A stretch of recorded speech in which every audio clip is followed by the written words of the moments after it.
Живем в сложное время. Во-первых, спасибо за то, что пригласили.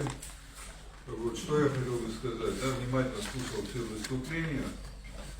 Вот, и хочу заострить внимание на некоторых проблемах, которые вот меня задели, так сказать. Да. Одна из проблем, это которую Нейра Амалия подняла, служба наших молодых людей. И я думаю, что здесь, если это правда, если это действительно так, то на наших глазах совершается преступление.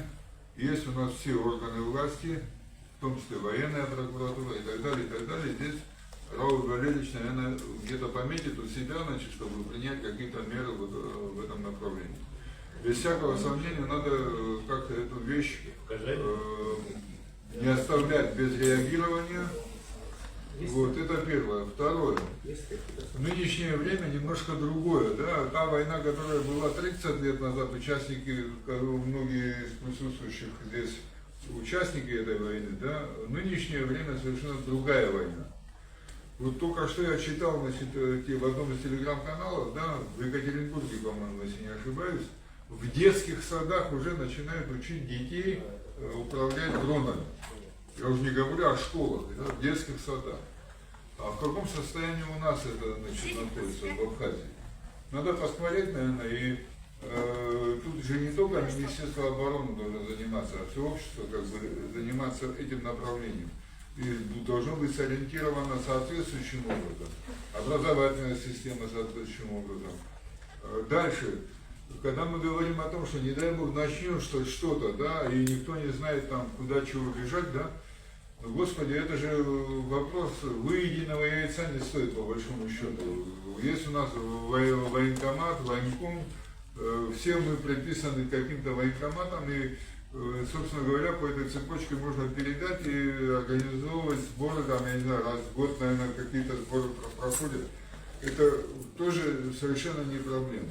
По большому счету, вот строительство государства, которым мы занимаемся уже 30 лет, да, нам казалось, что стоит закончить войну и все у нас получится, а оказывается нет. Это очень сложный процесс. Мы смогли создать все государственные институты, но мы пока не смогли заставить их эффективно работать. Это безотносительно к той или иной личности. Да, у нас уже 6 или 7 президентов было за 30 лет.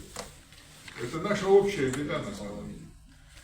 И здесь есть над чем подумать. Видимо, это тоже проблемы роста нашего государства. Потихонечку мы все-таки научимся. Но за 30 лет мы прошли очень большой путь. У нас выросло новое поколение людей. У нас получили образование в лучших российских и военных, и гражданских вузах наши молодые люди. Наша образовательная система не самая худшая на постсоветском пространстве, на самом деле, при всех ее недочетах, которые у нас есть сегодня. И это тоже надо ценить. Одна из проблем, которую я вижу, да, сегодня, вот, которые меня беспокоят по большому счету, да, вся наша поствоенная история, да, развивается следующим образом. Оппозиция ругает власть, обвиняя ее в антинародной политике. Это все 30 лет происходит, чтобы вы знали. И еще раз повторяю, безотносительно к той или иной власти и оппозиции. Потом, значит, происходит смена, значит, оппозиция приходит к власти, власть уходит в оппозицию, меняются, значит, местами, и риторика меняется соответственно, так сказать. Ну, это все то, что вы знаете, и что, я тут ничего нового не открываю. Пора уже давно уйти от этой, значит, от этой ситуации, да, и научиться жить по закону.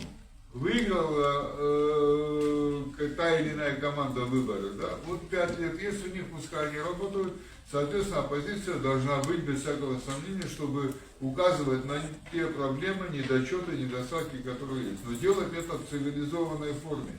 Не надо выставлять другую сторону негодяями, подлецами, конченными врагами там, и так далее. Опять безотносительно к любой власти. Это у нас все 30 лет происходит. Теперь, ну, может даже и больше. Сегодня, посмотрите, откройте любой телеграм-канал, ребята, посмотрите, что там пишут.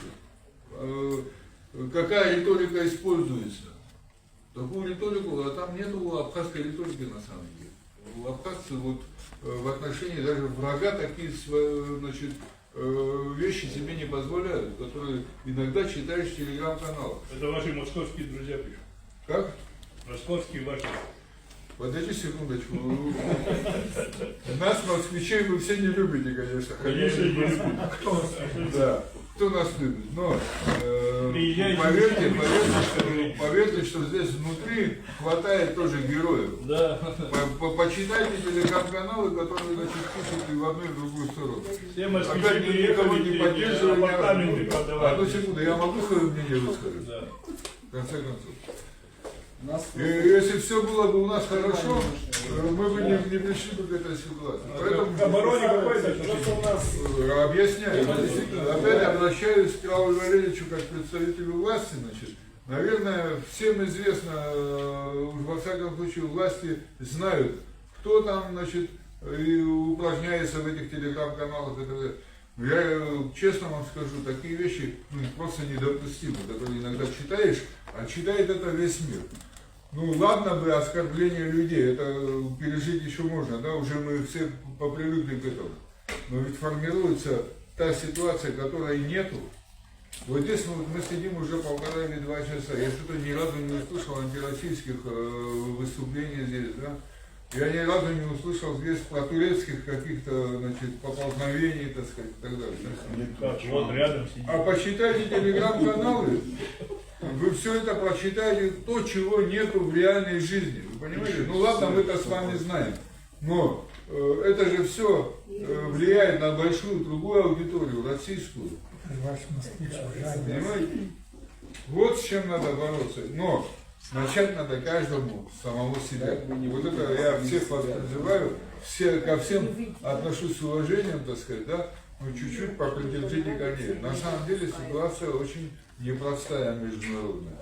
В России очень остро реагирует на абхазскую ситуацию, потому что Россия действительно ведет кровавую войну сегодня.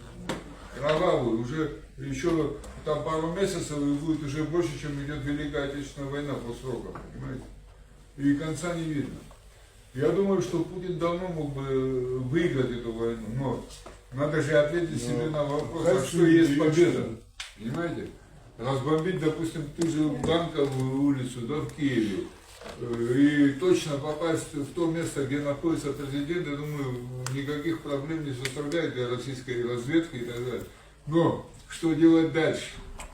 И почему я вот наблюдаю, я прихожу к выводу, что Россия пытается выйти на переговоры такие, чтобы завершить эту войну не победой вот этой вот оружием, да, а переговорами, чтобы вовлечь в эти переговоры весь западный мир. На самом деле у нас же сегодня ситуация какая?